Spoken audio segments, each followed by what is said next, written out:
Hello बच्चों, चलिए प्रश्न को पढ़ते हैं।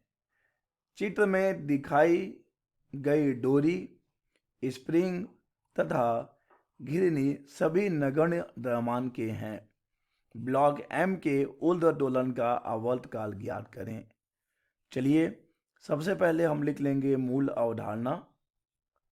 मूल अवधारणा जिस पर कि यह प्रश्न आधारित है, यह प्रश्न आधारित है सरल आवर्त गति पर।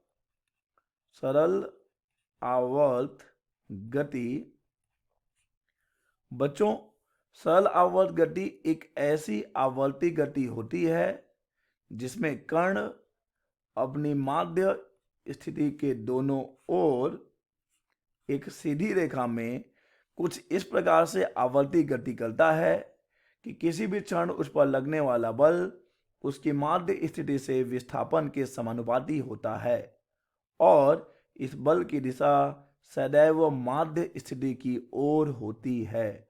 अतः बच्चों यहाँ पर F बराबर हो जाएगा -kx, अर्थात कण पर जो बल लगता है सदैव उसकी विस्थापन के विपरीत दिशा में लगता है। और सरल आवर्त गति करते हुए कण का आवर्त काल दिया जाता है, आवर्त काल दिया जाता है कैपिटल T बराबर 2 पाई वर्गमूल m/k से। कैपिटल T बराबर 2 पाई वर्गमूल m/k। चलिए इस प्रश्न को हल करते हैं। बच्चों यहाँ पर जो निकाय हमें दिया गया है इसमें हम देख सकते हैं कि एक स्प्रिंग है जिसका स्प्रिंग नियतांक k है और ये m द्रव्यमान का एक पिंड। हमें इस m द्रव्यमान के पिंड का ब्लॉक का ऊर्ध्व दोलन आवर्तकाल ज्ञात करना है। तो बच्चों पहले हम बात करते हैं, देखिए ये स्प्रिंग यहाँ पर है, हमारा स्प्रिंग, ये स्प्रिंग है और यहाँ पे हमने एक हम देख सकते हैं यहाँ पे हमने एक पुल्ली लगा रखी है बच्चों। तो जब यहाँ से केवल हम द्रव्यमान को लटकाएंगे, देखिए अभी कोई द्रव्यमान नहीं लटकाया हुआ है हमने, तो स्प्रिंग की लंबाई में कोई परिवर्तन नहीं है।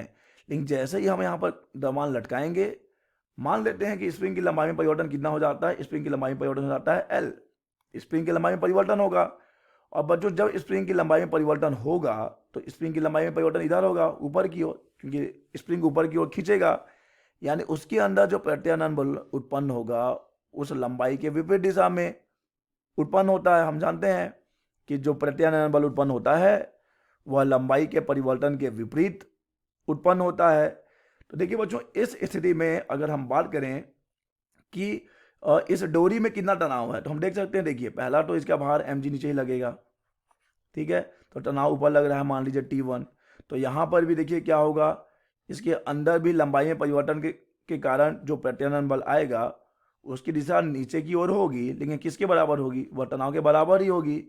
अतः यहाँ पे तनाव T1 बराबर हो जाएगा KL या फिर हम कह सकते हैं mg, यानी कि डोरी का तनाव और स्प्रिंग के अंदर का प्रत्यानयन बल और इस पिंड का भार, इन सब के मान बराबर होंगे और हमारा पिंड फिलहाल साम्यावस्था में आ चुका है। और यही है बच्चों, हम मान लेते हैं कि यही नया साम्यावस्था की स्थिति है। अब हम क्या करते हैं, अब हम इस निकाय को, इस पिंड को उसकी साम्यावस्था की स्थिति से खींचते हैं, उसके लिए हमें बल लगाना होगा, ठीक है बच्चों। तो चलिए अब मान लीजिए कि हम बल कितना लगा रहे हैं, हम बल F लगा रहे हैं और जब हम F बल लगाते हैं तो मान लेते हैं कि हमने स्प्रिंग को जब हम बल लगाएंगे पिंड को विस्थापित करने के लिए तो स्प्रिंग की लंबाई में भी परिवर्तन होगा। तो चलिए मान लेते हैं कि x विस्थापन दिया गया है, कितना बल लगाकर, F बल लगाकर। तो बच्चों इस स्थिति में T2 कितना हो जाएगा, T2 बराबर हो जाएगा KL प्लस x। ऐसा इसलिए बच्चों देखिए क्योंकि स्प्रिंग के अंदर जो प्रत्यानयन बल आता है वो kx के बराबर होता है। हाँ, दिशा विस्थापन के विपरीत होती है, लंबाई के परिवर्तन के विपरीत होती है, फिलहाल यहाँ पर हम परिमाण की बात कर रहे हैं। तो F बराबर kx होता है, x है लंबाई में परिवर्तन। तो बच्चों जैसे ही हमने द्रव्यमान को लटकाया था तो स्प्रिंग की लंबाई में तो L परिवर्तन पहले ही हो चुका है, यानी F बराबर KL बल तो पहले से ही है। अब हम उसको बल लगाकर जब हम इस द्रव्यमान को उसकी माध्य स्थिति से विस्थापित करते हैं तब स्प्रिंग की लंबाई में x परिवर्तन और हो जाएगा, यानी कि कुल परिवर्तन L प्लस एक्स हो जाएगा।